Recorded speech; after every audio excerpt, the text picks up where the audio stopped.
Mai sauraro Assalamu alaikum wa rahmatullahi ta'ala wa barakatu.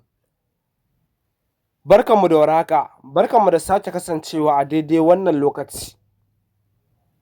Muna mai roƙonka idan wannan ya kasance shigowarka ne na farko wannan channel tamu mai albarka, ka danna mana subscribing, kana ka danna mana alamar ƙararrawa, ka danna mana alamar lakin a ƙasan wannan bidiyon domin samun ingantaccen shirye-shiryenmu da zarar mun ɗora. Har yanzu dai mai sauraro muna shahararren season ɗin nan naku wanda kuka fi sani da labari na. Shirin nan da kan ilmantar da masu sauraro kuma ya faɗakar da su. Duk da dai wannan season ɗin yana zuwa da abubuwa na abin mamaki, abin tausayi, abin al'ajabi. Kada ka manta mai sauraro kana tare da Smart Hausa TV. Wani ɓangaren kuma Abba wanda ya kasance ɗan uwa ne ga mai martaba.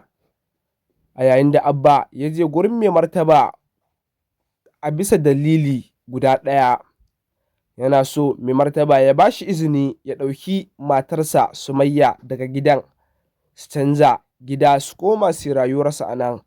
Wanda mai sauraro idan baka manta ba a baya Sumayya ta roƙi mijinta Abba a kan cewa ya ɗauke ta daga wannan gidan, ita dai ta gaji da zama a wannan gidan, wanda 'yan uwan Abban su ne ba sa son ta, a yayin da take ce masa shi dai ta gaji har ta gaza haƙuri. Shi kuma Abba ya saurari maganarta duk da dai yana mugun son matar tashi. A yayin da ya zo gurin mai martaba yake faɗa masa cewa mai martaba ka bani izini in ɗau matata in bar wannan gidan in koma can in gina sabuwar rayuwa. A duk da dai maganar da ya faɗa mai martaba bai ji daɗinta ba. Baya ga haka mai martaba mahaifinsa da mahaifin Abba ya kasance mahaifinsa ɗaya ne. A yayin da mai martaba yake ƙara masa da cewa kada ka manta abin da mahaifinmu ya tafi ya bar mana.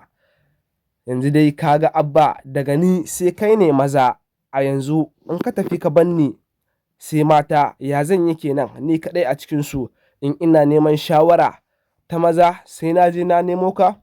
A nan dai shi dai Abba jikinsa ya yi sanyi a bisa dalilin da yayin nashi ya faɗa masa akan cewa baya so ya ga yayi nesa da shi, duk rintsi duk wuya ya zauna a kusa da shi domin zai zama mai tamkar garkuwa. Har yake ƙara masa da cewa yanzu in ka tafi ka bar gidan nan, mutanen da za su yi zargi suna da yawa.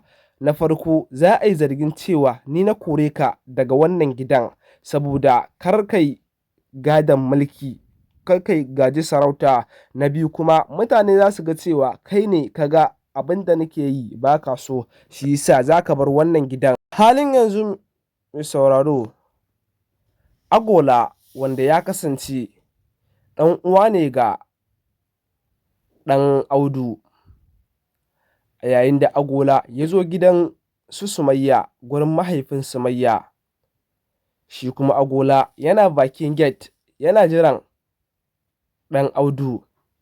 Kwatsam sai ya haɗu da 'yar uwar Sumayya ko kuma in ce ƙanwarta, a yayin da daman tun kan lokacin Agola ya riga da ya ga 'yar uwar Sumayya amma yana so ya kula ta bai samu dama ba. Sai a lokacin da ya zo gidansu ya rako ɗan Audu wajen mahaifinta, a yayin da yake faɗa mata cewa yana mugun ƙaunarta. Ya faɗa mata cewa daga ganinta ya ji mashi ya zo ya cike shi a zuciya na soyayyarta. Ita kuma a yanayin da take nuna masa kamar ta fi ƙarfinsa ko kuma ta wuce ajinsa ne, saboda yana mata magana tana fizge-fizge haka. Wannan dai yarinya sunanta Bintalo. A yayin da ya gama faɗa mata duk abin da zai faɗa mata, ta ce to shi kenan ta tafi. Ya ce ya gode da sauraron shi da ta tsaya ta yi ma. Mai sauraro kada ku manta kuna tare da Smart Hausa TV. Ku danna mana subscribing, kana ku danna mana alamar ƙararrawa.